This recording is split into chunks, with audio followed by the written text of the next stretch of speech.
સંસારના સુખ વસ્તુ ખાઈને આંખમાંથી પડતા આંબુડા પાણી જેવાથી આંબી લેજો.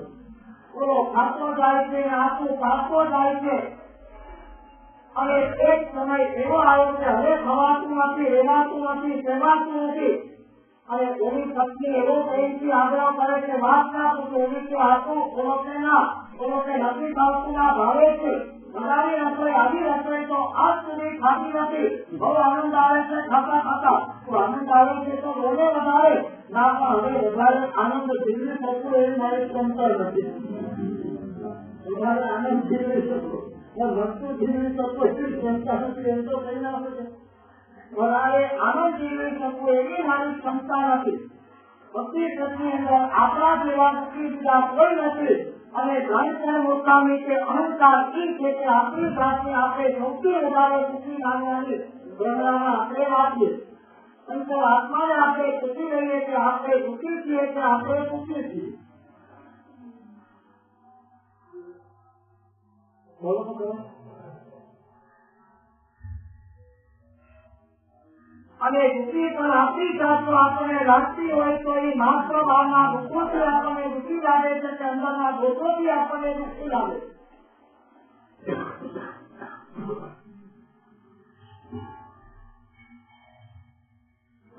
ભાવની સંસાર છે. ફરીના દુઃખા ભાગની અંદર શું થઈ જશે કહેવાય નહીં. શાસ્ત્રની અંદર હમણાં પૂજા ચાલતી હતી અને 17 વર્ષનો છોકરો પૂજા કરતો કોને દીવાની જોત વાગી ગઈ, એટલે કપડા શરીર સાથે ચામડી સાથે તૂટી ગયા અને આજની તારીખના રાજસ્થાન હોસ્પિટલમાં આપણો આ 17 વર્ષનો દીકરો 90% લગભગ કરી ગયો. ઘટનાઓ આવે સામે આવે ત્યારે એમ થાય કે કર્મ સંસ્થાને કઈ કરે શું સૂચતું હશે. પ્રવાસના કર્મોના વિસ્ફોટ થઈ જાય. આપણે ઘણી સુધી કેટલી મજાથી નાચતા હતા, આ બાળકો ભક્તિના ઝૂમતા હતા અને ઘણી બે ઘડીની અંદર આ કર્મ સંસ્થાની મજા છે કે સંસ્થા પણ ના કરી હોય પણ સમજી નાખે આ જ કારણોને કારણમાં ત્યારે આવી વિસ્ફોટક પરિસ્થિતિઓ વચ્ચે આપણે જીવતા હોઈએ ત્યારે શાંતિ, સમાધિ કે સુખની અપેક્ષા કઈ રીતે આપણે રાખી શકીએ. ચોકી થયો કરતા આપણા જે સંખ્યા ચોકીદારો હોય છે, સિક્યુરિટી ગાર્ડો હોય છે, એના જીવનમાં ગમે ત્યારે મોત ભણી શકે તેના બની છે. ગમે ત્યારે ઉડાર આવે, ગમે ત્યારે ભાગવું પડે, ગમે ત્યારે ફરીને કરવા પડે, ગમે ત્યારે તમામ સૈનિકો આવી જાય અને સંસ્થામાં ભીડાવવું પડે અને ચોકની ગોળીના ભોગ ઉપર ગમે ત્યારે જમી જવું પડે. એની સાથે ઓરડા ઉપરની ફરજ બજાવે તે ન બજાવે કે નજરથી બજાવે. આપણે લાગતું નથી કે આપણે આવી મોડે સાચી અને ખતરનાક ગોડા ઉપર આપણે બેઠા. આવતીકાલે શું થઈ જાય આત્મજ્ઞાન ન હોય અને બાહ્ય જ્ઞાનના ધ્યેયના ધ્યેય હોય તો પણ આ ધ્યેયના ધ્યેય આપણા આત્માને શાંતિ નહીં આપી શકે. અંતરાત્માને તપાસવાની જરૂર છે કે અશાંતિ આપણને લાગે છે પણ અશાંતિનું મૂળ શું છે. દુઃખી આપણે છીએ પણ ખરેખર દુઃખનું કારણ આપણે જિંદગીમાં ક્યારેય શોધતા નથી.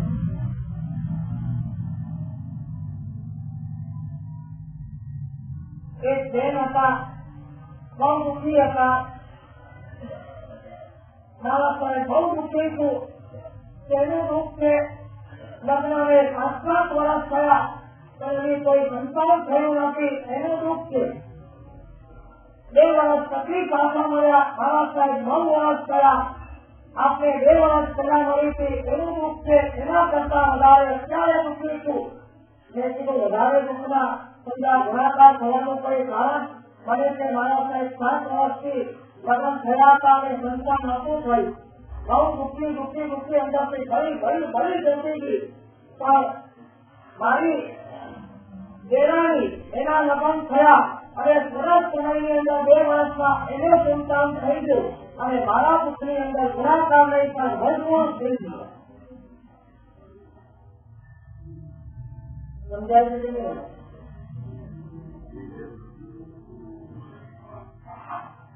એના કારણે આપણે દુઃખી થઈએ. આપણા સ્વભાવથી કે બીજાના સુખથી બીજાનું સુખ કરીને આપણો બંધારણનો સ્વભાવ હોય તો આપણને સુખી કરવાની તાકાત આ દુનિયામાં ઉપરના ભગવાનથી પણ નહીં થાય. અને આપણો સ્વભાવ તો પોઝિટિવ અનેક સુખ હશે તો દુનિયાની કોઈ તાકાત નથી કે આપણા મનને સુખી કરી શકે. દીકરો નતો ત્યારે તે દુઃખ હતું એના કરતા પણ દેરાણીનો દીકરો જન્મ્યો ત્યારે મારા દીકરા ગુણાકાર નહીં પણ મજબૂર થવા માંડ્યા છે. મારા સાહેબ હવે તો રહી શકતું નથી. કોઈ મંત્ર બતાવો, કોઈ જાપ, કોઈ ધ્યાન, કોઈ સાધના, કોઈ વસ્તુ એવો કિસ્સો આ મારી સાથે લાઈવ બન્યો છે. એવોને એવો જ આનંદ ગંજી સાથે બનેલો તમને કહો. રાજાની રાણીને પણ દીકરો થતો નતો. બે વાત આવે છે. એક વાતમાં એમ છે કે રાજા રાણીથી ઉઠી ગયો છે, મોડું ફેરવી નાખ્યું છે. બીજી વાત એ આવી છે કે રાણીનો દીકરો થતો નથી. અને આ જ રીતે આમાં ભરેલા મનથી આનંદજી મહારાજ પાસે આવી અને આનંદજી મહારાજને કહે છે, મારા સ્વામી છે કે તમે સાધક છો, તમારી ભક્તિથી, તમારા મંત્રોથી, તમારા મંત્રોથી, તમારા આશીર્વાદથી બધી ઈચ્છા પૂરી થાય છે. બધી વાતનું છે પણ સેવાનો ગુણગાન કોઈ નથી. એવા આશીર્વાદ આપી દો કે હું સુખી થઈ ગયો. બહુ પ્રેમ ભાવથી આત્મા લઈને કોઈ વ્યક્તિ જયારે આવી રીતે આવા સાધક પાસે આવી હોય ત્યારે સાધક એવા સંતા ભાવની અંદર લીન હોય, સાધક એવા આત્મભાવની અંદર લીન હોય, સાધક પોતાની સાધનાની ભક્તિમાં એવા લીન હોય. સામેવાળી વ્યક્તિ એનો પ્રશ્ન, એની માંગણી ઉચિત છે કે નથી, ભાઈઓ જવાબથી દેવા દઈએ તો એમ થાય કે મારા સાહેબ પાસે આવું માંગવા આવે ન જવાય. પણ અંતરાત્માની દ્રષ્ટિથી જોઈએ ત્યારે સંતોને આવા જીવો ઉપર ભાવ કરુણા રહેતી હોય છે. એનું દુઃખ અહીંયા ઠાલવવા માટે આ આત્મા આવ્યો છે. એને પણ ધિક્કાર અને તિરસ્કાર ન કરાય. એક સ્ત્રીને પણ જો ધિક્કાર અને તિરસ્કાર નથી કરાતો, મારો આત્માને પણ જો ધિક્કાર અને તિરસ્કાર નથી કરાતો. ધ્યાન કરે છે અમે અમારી પાસે આવું માંગવા આવ્યા, અહીંયાથી ચાલ, આવું અમારી પાસે ન મંગાય. આવા ધિક્કાર ભર્યા શબ્દોથી અમારે પણ કોઈને ભરપૂર કરાય નહીં. આનંદજી મહારાજ પોતાની મસ્તીમાં મસ્ત હતા. આ બેનો પ્રસંગ બન્યો. હું પણ આનંદજી મહારાજના રાહે ચાલતો થયો. દ્વેષ અને તિરસ્કાર તો ના આવે, કર્મની નિંદા, જીવોના દુઃખો, એમના સ્વભાવો, દુઃખના કારણો, આ બધાનું ચિંતન આરામથી આત્માના પણ બોલાવવા માંડ્યું. આનંદજી મહારાજે જે રૂપ અપનાવ્યો હતો તમને ખબર છે, પોતાની મસ્તીના મસ્ત હતા. અને એક જોડથી લખીને ભાઈને આપી દીધી અને એને કહી દીધું કે લે આ ચબરથી જા, તારું કામ થઈ જશે. અને ચબરજીને ચાલીસ માદાનું બનાવી અને વાણીને અંદર રાખી. કારણ એનું પતિનું રાજા પણ વીતી ગયો ને છોકરો પણ થઈ ગયો. અને જયારે ત્યાંથી આવે છે રાજા પાસે આવે છે અને આનંદજીને કહે છે, તમારા આશીર્વાદથી મારું કામ થઈ ગયું. આનંદજીને કહે છે, કયા આશીર્વાદને કઈ વાત, કયા આશીર્વાદને કઈ વાત. એ જ્યાં આશીર્વાદ આપ્યા તેના ભાવથી તમે આશીર્વાદ આપ્યા. તમે આવી ચબરજી આપી હતી, મેં આપી હતી, મને ખબર નથી ભૂલી ગયો ભાવ ચબરજી હોય તો. અને ચબરજી લાવે છે, બતાવે છે, બોલે છે અને એમાં લખેલું હોય છે, રાજાથી રાણી તો બેટા હોય તો બી ચાર, ન હોય તો બી ચાર, उसने आनंद भजतो છે.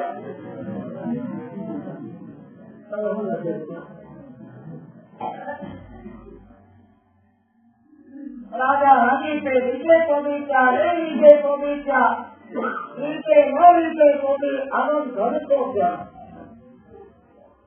દુનિયાની ઘટનાઓ શું ખરાની અકસ્માની બેટી આવી છે, એમાં શું બને છે શું નથી બનતું જેની દ્રષ્ટિ માત્રાને માત્ર પોતાના આત્મા સ્વરૂપમાં શી થયેલી છે એ દુનિયાની ઘટનાઓને ક્યારેય પણ મહત્વ આપતા નથી.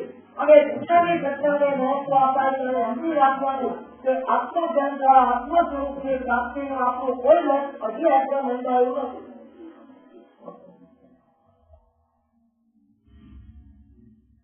બધાની વાત તમને જોતી છોકરો હતો ત્યારે એ દુઃખી હતા વડે સ્વાભાવિક છે. પણ એક વાત ગંભીર રાખજો કે આ કોરોના સંસ્થા એવી ખતરનાક છે કે અનેક વસ્તુ તમને આપશે પણ એક વસ્તુની ગેરહાજરી એવી રાખશે કે તમારું મન એના જ રહેશે ને મળેલી લોકોની વસ્તુઓ પણ તમે સુખી નહીં કરી શકો. આપશે તો સંતાન નહીં હોય, સંતાન હશે તો સમજ્યા રૂપિયા નહીં હોય, ક્યાંક ને ક્યાંક તમને ખબર છે 32 જાતમાંથી એક જાત તૂટે એટલે જીત ક્યાં જાય? ભાગે એવી કાંઈ જાય કે જે ભાગે એને કાંઈ જાય. જીવનો જો આ સ્વભાવ છે તો જીવનો પણ હાથ કરો. જીવનો સ્વભાવ છે જ્યાં ગેરહાજરી ત્યાં ભટકવું નહીં. જીવનો પણ સ્વભાવ છે જ્યાં ગેરહાજરી ત્યાં ભટકવું.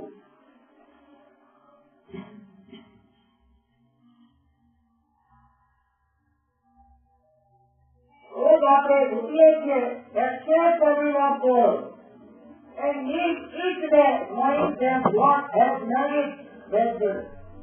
આપણે વિચારી ના શકીએ મને સંતાન નથી તો કાંઈ નહીં, ભગવાનની જેવી ઈચ્છા તો નથી સ્વીકારી શકતા. હવે કીર્તન કરવાની વસ્તુ કહું છું. છોકરો નતો ત્યારે તો દુઃખી હતા ને કેળવણીને થયો ત્યારે ગુણાકાર થઈ ગયા દુઃખના. આનંદભાઈ હવે હોઈએ કે વિચાર આનંદભાઈ પાસે ત્યારે પણ ના હોય. અને આનંદભાઈ નથી પણ એમના આરે ચાલનારા એક ચિંતક તો બનવું જ છે. આ બધી સમાધિ છે. આ બધા ભવોની અંદર ક્યાંક તો આવે આપે ન કરવાના ધંધા, ન કરવાના આચાર્ય છે, ન કરવાના પાપ થયા હશે. એના જ કારણે અત્યારે આ ભોગવવાનું આવ્યું.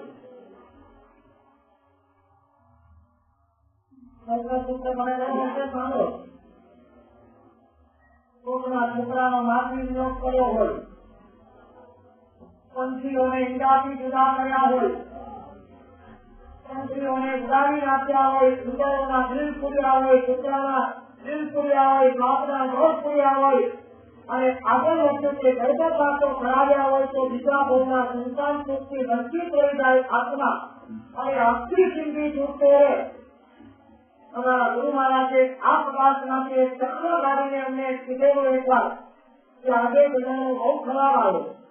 હવે તમારે સંસારના સુખ જોઈએ છે અને સંસારના સુખ નથી જોઈશે. સંસારના સુખ જોઈએ છે અને સંસારના સુખ નથી જોઈશે.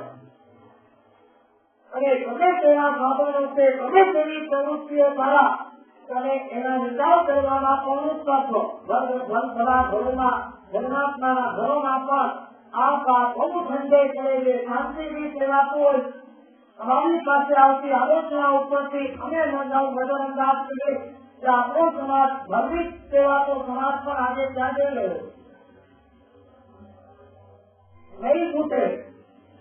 આ હાઈ કે લાઈ ગર્ભપાત કરેલા એક કાર્યની લાઈ તમને આખી જિંદગી આ છોકરાને એટલી કપડાએ જે રીતે ચાંદડીને ચોટી જાય ખબર છે ને. પછી કપડો કાઢવાની કોશિશ કરો તો એ દેશની કપડો ચાંદડીથી અલગ ન થાય. એક આ અભિશાપો છોકરાના જે લાગેલા છે એ આખી જિંદગી તમને હેરાન કરશે. અને તો સમજાવત ભાઈ આવાજ પર સાફ થઈ ગયા છે, કઈમાં આવ્યા છે, હવે પ્રેમથી ભોગવો, ભજનથી ભોગવો, પ્રસંગનો જે કાર્ય તે થવાનો હશે. ભગવાનની ભક્તિ કરો, જાપ કરો, આરાધના કરો, માણસને જાપ આપો, ખુદનો આનંદ અનુજાડે. એક માહિતી સમર્થી આપી અને ભૂકો થાય એવા આશયથી નહીં પણ એક પૂજા સમર્થી આપીને કામનું બેસવીને ગાળવું પડ્યું. 9 વર્ષ બાદ છોકરો થઈ ગયો. ખૂબ શ્રદ્ધાથી બેન પાછા આવ્યા મળ્યા. આનંદ હતો. પણ મજાની વાત તમને કહું કે છોકરો 3-4-5 વર્ષનો આગે પણ છે. અને એક વાત તમને કહીશ તો તમારા આશ્ચર્યનો પાર કદાચ નહીં રહે. છોકરો નતો ત્યારે બેન કેટલા દુઃખી હતો. દેવાળીને છોકરો થયો ત્યારે કેટલા દુઃખી હતા. એના કરતા વધારે છોકરો થયા પછી આજે પણ આ બેન દુઃખી છે. હવે તેનું મને કે ના 24 કલાક ઘર સુતાવે બા મુશ્કેલીથી આ છોકરો આવે તો ખરો પણ એને પાછું કઈ થઈ જશે તો